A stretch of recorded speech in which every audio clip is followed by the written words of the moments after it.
Assalamualaikum warahmatullahi wabarakatuh. Waalaikumsalam warahmatullahi wabarakatuh. Halo kawan FH, kembali lagi di podcast FHUB. Tentunya perkenalkan, nama saya Maura Eka Sandrina yang akan memandu jalannya diskusi kita pada hari ini. Dan tentunya di episode kali ini kita akan membahas satu tema yang pastinya relevan dan juga menarik, yaitu tentang hukum dan juga perubahan sosial. Kita tahu bersama bahwasannya hukum tidak pernah berdiri sendiri. Ia selalu bergerak setiap harinya dan tentunya menyesuaikan dinamika dari masyarakat. Pertanyaannya, sudahkah hukum mampu mengimbangi perubahan sosial yang begitu cepat setiap harinya? Untuk membedah isu ini tentunya hadir dua narasumber yang sangat luar biasa hari ini di podcast FHUB. Yang pertama adalah Profesor Dr. Imam Kuswahyono SHM. Selamat datang Prof.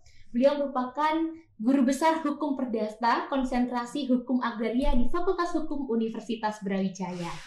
Dan ada narasumber yang kedua yang tentunya tidak kalah luar biasa, yakni Bapak Dr. Abdul Majid SHM. Selamat datang Bapak. Beliau merupakan dosen Fakultas Hukum Universitas Brawijaya. Terima kasih Prof. Imam dan juga Bapak Dr. Majid sudah hadir bersama kita. Semoga perbincangan hari ini dapat memberikan banyak-banyak insight atau perspektif baru bagi kawan Eva sekalian. Baik kawan Eva, tentunya tema hukum dan juga perubahan sosial ini sesungguhnya bukanlah hal yang baru, tetapi selalu relevan setiap harinya karena setiap perubahan di dalam masyarakat mau tidak mau akan menguji apakah hukum kita ini bisa menyesuaikan diri atau justru malah tertinggal, seperti itu.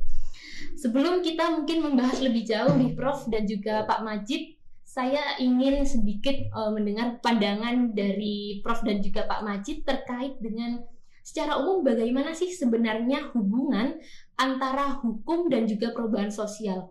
Apakah hukum itu lebih sering menjadi pendorong perubahan atau justru sekadar mengikuti dinamika di dalam masyarakat itu sendiri?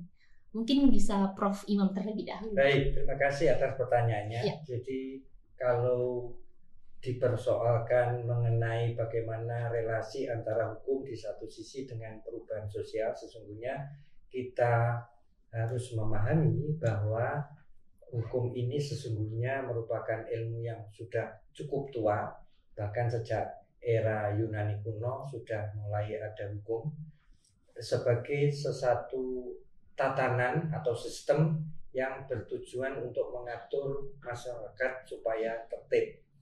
Nah, kaitannya dengan perubahan sosial, maka sasaran di dalam studi ini tidak saja hukum dimaknai sebagai kaidah atau norma, tetapi sasaran hukum juga adalah manusia itu sendiri yang sebetulnya terbingkai ke dalam satu tatanan masyarakat. Karena hukum akan muncul ketika ada satu orang dengan orang lain berinteraksi, sehingga itulah yang dinamakan community. Sehingga setiap masyarakat itu pasti membutuhkan suatu tatanan agar tercipta ketertiban dan keadilan. Nah, di dalam struktur masyarakat manusia dari waktu ke waktu itu selalu akan terjadi perubahan dari satu titik menjadi titik lain. Nah, perubahan yang dimaksud adalah perubahan yang bersifat atau bernilai positif menuju kepada satu hal yang kurang baik menjadi lebih baik. Sehingga di dalam tatanan ini, sekali lagi saya mengutip pendapat dari Nathan Ruskupaun bahwa di dalam rangka perubahan sosial masyarakat manusia yang membutuhkan pengkaidahan dari sisi lembaga hukum, maka hukum ini difungsikan sebagai as a tool of social engineering and a tool of social control. Jadi selain mendinamisasi masyarakat, maka fungsi hukum adalah melakukan pengaturan. Saya kira itu. Ya, mungkin kita mendengar pendapat dari Pak Majid itu sendiri, bagaimana kira-kira pandangannya?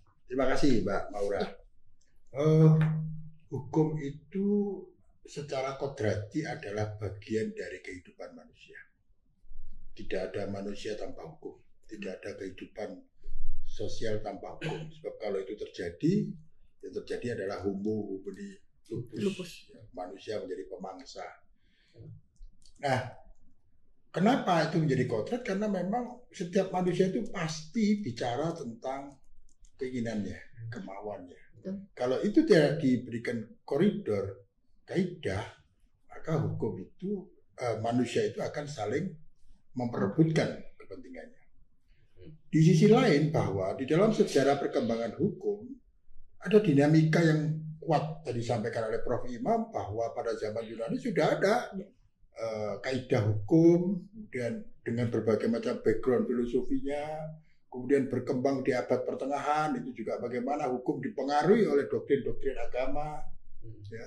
Kemudian muncul masa revolusi industri, di mana masyarakat itu mulai disebut renaissance, kembali ke jati dirinya, yaitu apa? Menggunakan logikanya. Sehingga hukum pada saat itu betul-betul dirancang berdasarkan logika. Nah, dalam perkembangan berikutnya maka muncul berbagai macam pandangan, terutama pada persoalan hukum sebagai produk politik, ya, yang dikenal dengan positivistik. Ya. Nah, ajaran-ajaran hukum sebagai produk politik itu yang dianggap hukum itu menjadi sering tertinggal dengan perkembangan zaman. Nah, maka kemudian muncul gagasan bagaimana hukum itu tidak hanya sebagai penentu atau pengarah perilaku masyarakat, tapi juga perilaku dan perkembangan masyarakat itu bisa mempengaruhi produk-produk hukum. Sehingga ya, tadi sampaikan Prof. Imam, law as well as social engineering yang dari Ruskopon, sebenarnya banyak ajaran yang dikembangkan lebih jauh, misalnya dari ajarannya Prof. Tandio mengatakan law as well as social need. Kenapa? Karena dianggap tahun 70-an di Indonesia, 80-an di Indonesia itu hukum itu digunakan sebagai alat rekayasa. Nah ini kata beliau, jangan rekayasa, hukum itu memenuhi kebutuhan masyarakat. Dengan demikian maka studi terhadap perkembangan dan peran hukum dalam tata kehidupan masyarakat itu menjadi sangat penting. Sehingga hukum tidak selalu dikatakan tertinggal dengan fenomena, tertinggal dengan fakta. Maka hukum harus terus menggali, mengikuti perkembangan kebutuhan masyarakat. Kira-kira begitu, Pak, sebagai pengantar. Ya. Berarti tentunya itu masih relevan juga dalam hukum pidana sendiri, nih, Pak. Kalau dalam perspektif dari hukum pidana sendiri, menurut Pak Majid sendiri, hukum pidana itu kan juga kadang-kadang sering dianggap reaktif gitu. Baru muncul setelah ada tindak pidana. Jadi apakah memang hukum pidana itu juga ditakdirkan selalu tertinggal dan perubahan sosialnya tadi itu seperti apa? Gitu? Ya, ada sebelum saya menjawab pada persoalan itu, ada beberapa pemikiran filosofis yang perlu dipikirkan bahwa hukum itu adalah, yang ideal adalah hukum yang berbasis pada nilai-nilai masyarakat itu. Ya. Dengan demikian maka hukum itu, atau apalagi hukum pidana, tidak sekedar reaksi terhadap fenomena perilaku, tapi bisa memprediksi perilaku-perilaku apa yang sebenarnya tidak pantas dalam tata kehidupan masyarakat, khususnya masyarakat Indonesia, yang berbasis pada ideologi Pancasila. Ada nilai-nilai, terutama nilai ketuhanan, nilai kemanusiaan, yang di dalam KUHP nasional itu mungkin belum terpikirkan, ya, karena pada waktu itu filosofinya kan filosofi Barat, Belanda, ya.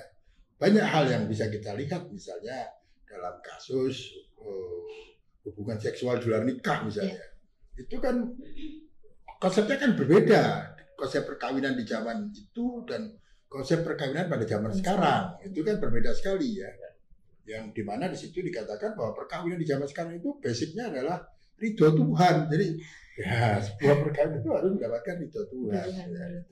Ya, itu. Nah kemudian dalam perkembangan hukum saat ini luar biasa, meskipun masih banyak koreksi, masih banyak catatan.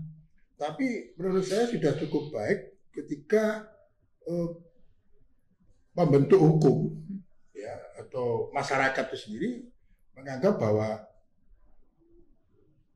hukum Indonesia itu bukan sekedar hukum yang disusun atas dasar kebijakan politik, tapi juga mewadahi nilai-nilai yang hidup dalam masyarakat. Terbukti apa? KUHP nasional yang baru yang akan insya Allah berlaku 2 Januari 2026 itu diharapkan mengakomodir hukum yang hidup dalam masyarakat. Ya, jadi tidak hanya bersifat positivistik, sesuatu yang harus diatur lebih dulu meskipun asas legalitas masih sangat kuat, itu juga memfasilitasi adanya hukum yang hidup di dalam masyarakat. Bahkan di dalam undang-undang itu juga ditegaskan secara normatif, jika terjadi benturan antara kepastian hukum dan keadilan hukum, maka dikatakan yang dimenangkan adalah keadilan hukum. Itu artinya apa? Mewadahi nilai-nilai yang berkembang di dalam masyarakat. Sehingga demikian tidak ada lagi muncul kasus-kasus seperti Mbok Pina yang hanya sekedar mencuri kayu recek, kemudian harus dipidana karena alasan secara normatif disebut pencuri. Nah, mencuri itu dari apa? Bahkan di dalam pedoman pemidanaan itu juga ada tentang motif, latar belakang mengapa orang melakukan mencuri. Nah, kira-kira begitu, Mbak. Artinya bahwa hukum kita sudah mencoba. Ya, untuk memfasilitasi kebutuhan hukum yang berkembang dan hidup di dalam masyarakat. Ya, dan juga termasuk hakim. Sebenarnya hakim sudah lama ya diberi koridor dalam memutus suatu perkara harus menggali nilai-nilai yang hidup dalam masyarakat. Ya, kira-kira begitu. Berarti harus terus mengikuti perkembangan dari sosial sendiri. Ya, nanti kita bisa bicara yang lain gitu. Ya. Silakan. Mungkin yang lebih mendalam lagi berpindah ke Prof. Imam itu sendiri, Prof. Dalam perspektif dari hukum itu sendiri kan kalau kita bicara terkait dengan realitasnya saat ini kita menghadapi globalisasi nih, Prof. Jadi akan ada selalu perubahan-perubahan dalam masyarakat itu sendiri. Seperti contohnya adalah krisis kepercayaan, Prof. Yang pada contohnya adalah pada lembaga hukum, pada kasus-kasus korupsi atau pelanggaran anggota dewan itu tadi, Prof. Yang saat ini sedang marak sekali, bahkan di tengah masyarakat sendiri juga lagi ramai seperti itu, Prof. Hingga pada kesenjangan ekonomi. Menurut Prof sendiri nih, Prof, bagaimana persoalan-persoalan ini itu dapat mempengaruhi arah pembaruan sistem hukum dari Indonesia itu sendiri? Baik, jadi begini. Saya mengutip satu buku agak lama dari Alvin Toffler. Judulnya adalah The Future Shock. Buku itu terbit pada 1970 dan kemudian dilanjutkan di tahun 1975. Judulnya adalah The Third Wave, gelombang ketiga. Di dua buku itu, Alvin Toffler, sang futuris dari USA, itu mengatakan begini, pada posta tahun 2000-an atau abad 21, maka eranya adalah era informasi dan teknologi yang kita kenal sekarang era digital. Gitu ya. Nah, dari buku yang sangat fenomenal itu kita belajar bahwa perubahan itu pasti ya, atau sebuah keniscayaan. Persoalannya adalah apakah kemudian kita tiap-tiap individu maupun negara sebagai institusi yang mengelola kita semua sebagai rakyat itu tanggap atau sigap atau mampu menanggapi atau merespon perubahan tadi gitu ya. Nah, sudah barang tentu kalau pertanyaan itu maka jawabannya yang pertama adalah soal mindset, pola pikir. Ada dua, saya mengutip dari bukunya Renat Kasali yang judulnya Mindset, yang sejujurnya bukan pendapat beliau sendiri, tetapi ada satu teori yang beliau kembangkan, intinya bahwa pola pikir itu ada dua. Yang pertama adalah yang dinamakan fixed mindset, pola pikir yang mengatakan temporary atau tidak, pola pikir itu akan berkembang secara pelan. Itu yang namanya the fixed mindset. Pola pikir kedua menurut Renat Kasali adalah the growth mindset, pola pikir yang selalu tumbuh berkembang seiring dengan perubahan masyarakat. Nah, di dalam konteks ini tentu di dalam menyikapi adanya perubahan yang cepat, baik itu yang berasal dari nasional, regional maupun global, karena dengan globalisasi itu sudah tidak ada lagi sekat-sekat, tidak lagi ada jarak, hitungannya detik, maka mindset yang dibutuhkan adalah yang growth mindset, mindset yang selalu tumbuh, adaptif dengan kata lain begitu. Nah, kalau itu kita kontekstualisasikan dengan hukum, maka dengan mentalitas yang the growth mindset itu, kita berharap baik itu rakyat Indonesia dengan pemerintah itu dalam pola pikir yang sama menanggapi atau merespon bagaimana dinamika perubahan ini kemudian bisa kita buat regulasinya atau kita kaidahkan dalam kaidah hukum yang nanti tidak saja untuk kebutuhan saat ini, tetapi hukum yang sifatnya futuristik, hukum yang disebut jus constituendum, hukum yang mampu tanggap terhadap segala dinamika. Misalnya yang paling gampang adalah soal perubahan dari era manual ke digital, sertifikasi tanah, pembuktian perkara pidana misalnya di dalam forensik, maka perubahan itu pasti.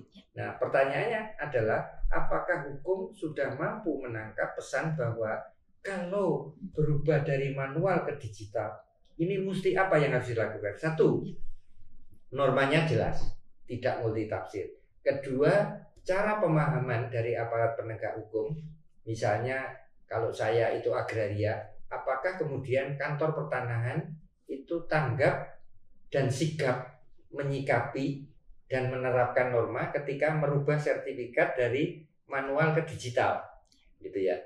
Dan ketiga, tentu bagaimana kemudian ini bisa diimplementasikan. Jadi hukum ini bicara tataran ideal, tetapi juga dalam tataran praktikal, gitu ya. Sesuatu yang dikaidahkan, tentu sesuatu itu bisa ditegakkan, bisa diaplikasikan, bisa diterapkan.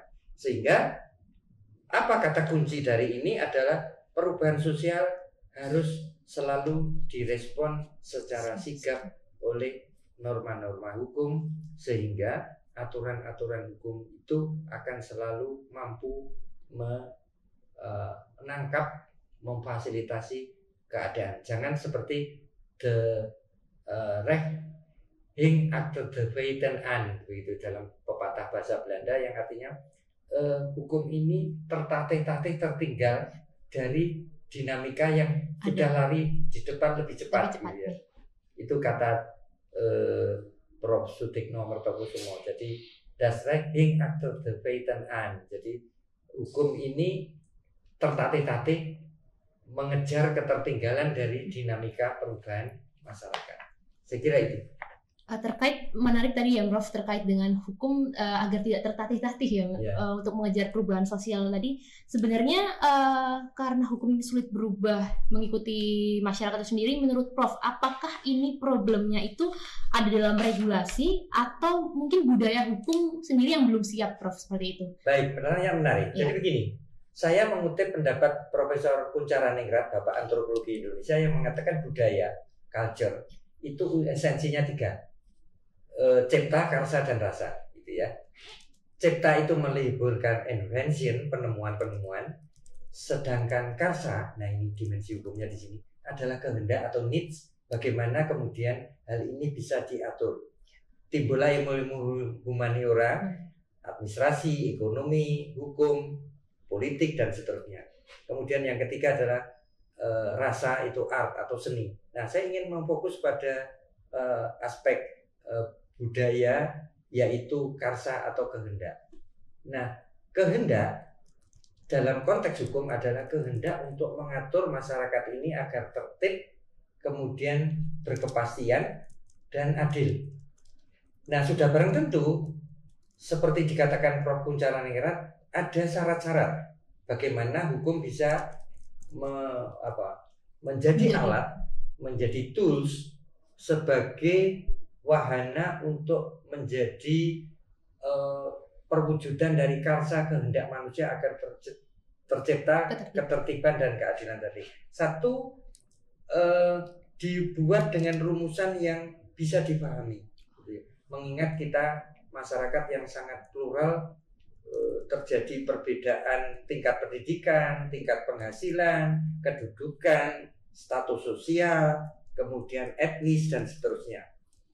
Yang kedua, di dalam membuat rumusan-rumusan hukum, selain mudah dipahami adalah disosialisasikan. Karena ada adagium yang mengatakan begini, yang ini dikenal di dalam pelajaran awal studi hukum adalah ignorance of the law is no excuse. Ketidaktahuan hukum bukan alasan pemaaf. yang itu mengartikan bahwa semua orang ketika peraturan undang-undang itu diundangkan, dimuat di dalam lembaran negara, maka kita dianggap tahu.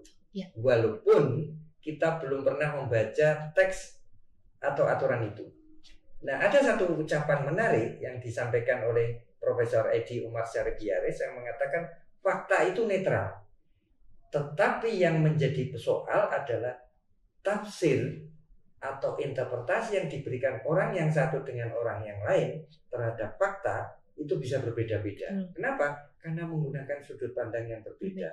Nah, di dalam soal ini agar terjadi koherensi di dalam pemahaman yang sama, maka diupayakan tiap-tiap orang ini memiliki persepsi yang sama terhadap regulasi atau kaidah. Jadi intinya selain norma dibutuhkan campur tangan atau peran yang tidak kalah vitalnya adalah persepsi atau mindset manusia.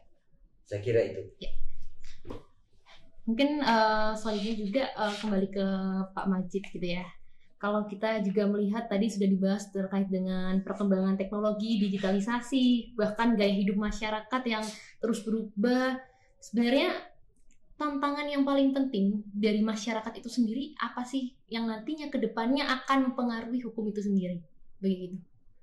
Ya, sedikit saya menyitir apa yang disampaikan oleh Prof. Imam tadi, bahwa di dalam perkembangan masyarakat itu banyak aspek yang perlu ya, dan berbagai teori tadi disampaikan.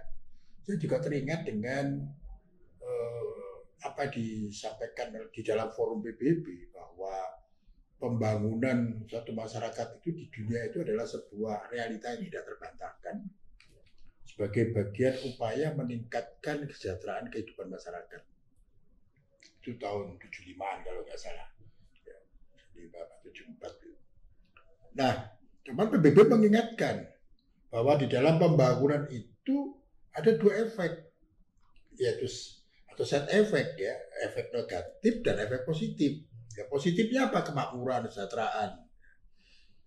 Efek negatifnya, dampaknya itu semua kebijakan itu pasti mengandung dampak-dampak.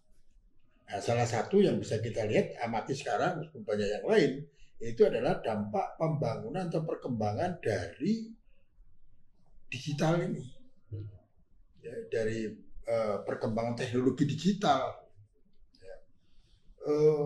Yang mungkin suatu saat bisa menjadi subjek hukum itu sendiri, suatu saat nanti gimana formulasinya itu adalah perkembangan hukum itu sendiri. Tapi yang jelas bahwa perkembangan teknologi digital itu akan membawa dampak pengaruh perilaku, dampak pengaruh kebijakan, dan kalau dikaitkan dengan budaya hukum akan berdampak pada kesiapan budaya masyarakatnya. Kita tahu saat ini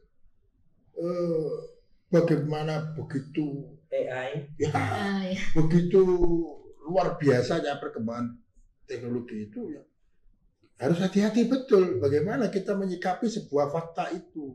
Apakah ini fakta yang benar ataukah ini fakta buatan artifisial? Itu jadi itu yang memang harus. Nah, oleh sebab itu secara memang adalah wajar kalau kita juga harus waspada terhadap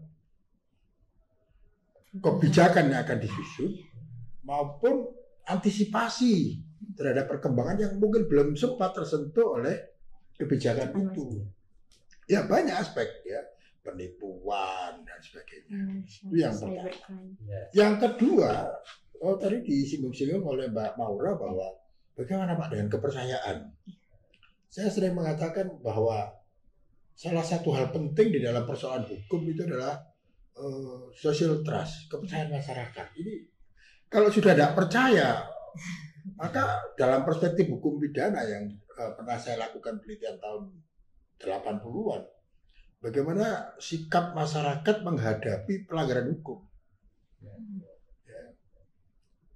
Misalnya ada main hakim sendiri, penghakiman terhadap pelaku tindak pidana. Dan di Jakarta sekarang lagi marak orang-orang yang nyegati pengendara motor di trotoar ya, itu adalah fenomena-fenomena yang terkait dengan soal social trust tadi. Ya. Makanya membangun kepercayaan masyarakat itu tidak mudah. Karena tidak hanya dari segi kebijakan, tapi bagaimana masyarakat itu juga menjadi paham. Karena persoalan dasar di kita ini kan persoalan budaya ini ya. Tidak usah jauh-jauh, ya kecil-kecil aja banyak kita yang, apalagi yang besar-besar itu luar banyak lagi ya. Banyak perilaku tokoh-tokoh kita yang kadang-kadang ngomong tidak sembarangan ya, itu kan itu menjadi sesuatu yang tidak menjadi kegamangan bagi kita. Cara kecil di bidang lalu lintas saja itu luar biasa banyak fenomena yang kita lihat bahwa masyarakat kita belum punya budaya tertib dalam kehidupannya. Ya, mungkin juga di kalangan mahasiswa. Ya, betul. Di Perdata sendiri kan juga menarik fenomen ketika kita dihadapkan pada paling tidak ya 3 dasawarsa terakhir kan maraknya jual beli online. Oh, yang dulu itu fisik, di mana kalau kita berpijak misalnya pada pasal 13-20 namanya penjual pembeli ini kan ketemu nih. Ini loh barangnya. Betul. Kemudian ini harganya, you setuju atau tidak, marilah kita sepakat untuk jual. Nah sekarang tidak. Sekarang pertanyaannya kita pun tidak saling mengenal, tetapi yang menjadi soal adalah itu tadi yang disampaikan oleh Prof. Majid adalah trust tadi antara penjual dan pembeli, saling percaya mempercayai. Apakah dengan saya transfer uangnya, barang yang akan saya terima juga akan sesuai dengan ekspektasi saya. Nah ini penting bagaimana hukum memerankan dirinya, saya kira itu. Ya.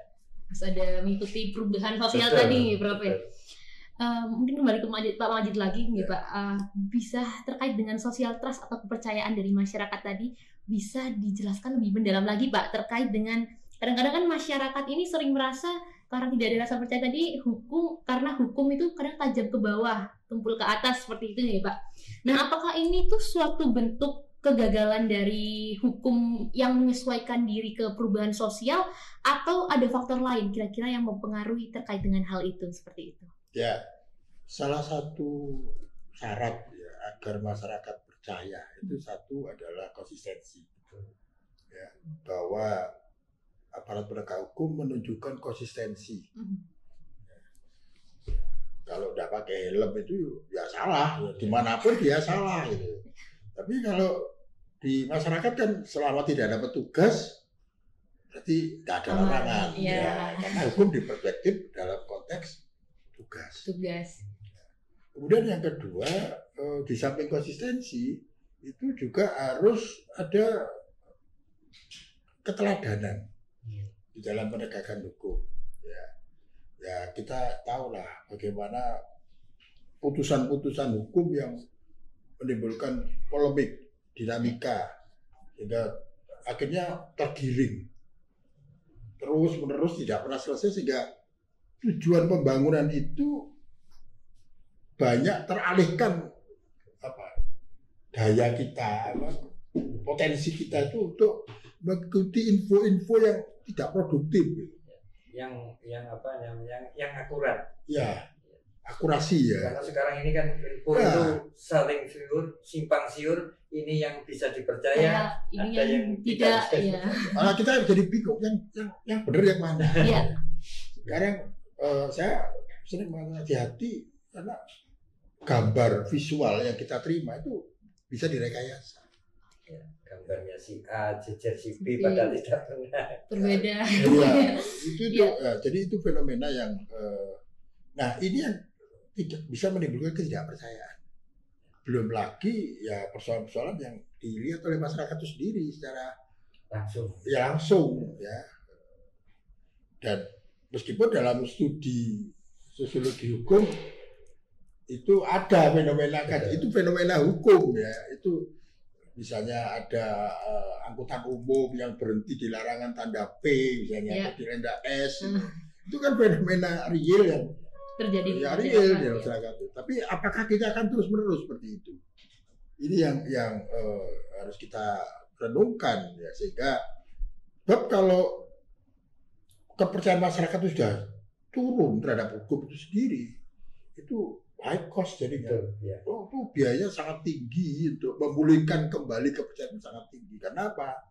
Karena menurut saya hukum itu bukan hanya legal, pimpinan itu bukan hanya legal, tapi harus legitimate. Ya, jadi tidak hanya sah, tapi harus dipercaya gitu.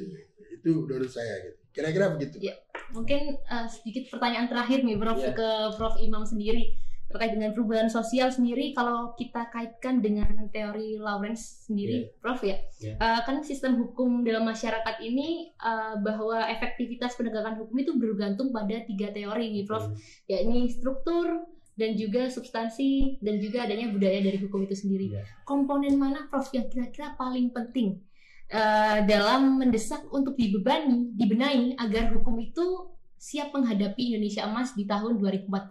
Baik, gitu. ada 3 pilar dari teorinya Lawrence Meyer Friedman yang itu sudah dibangun beliau sejak 1975. Maka dari 3 pilar itu saya kira yang pertama adalah faktor kultur, bagaimana tadi kita diskusikan gitu ya. Karena budaya sekali lagi adalah budaya membangun mindset dan membangun kepercayaan. Karena hukum ini tidak lain kalau kita lihat dalam hukum kenegaraan, kontrak sosial sebetulnya antara negara dengan rakyat. Jadi kesepakatan, kesepahaman negara sebagai institusi dengan rakyat. Jadi itu yang pertama. Yang kedua adalah dengan culture atau dengan budaya hukum itu mampu mendidik masyarakat dari yang kurang menjadi mencukupi pemahamannya terhadap hukum. Nah, dari apa yang disampaikan Prof. Majid tadi ada persoalan pertama dari KUHP barangkali yang sudah menjadi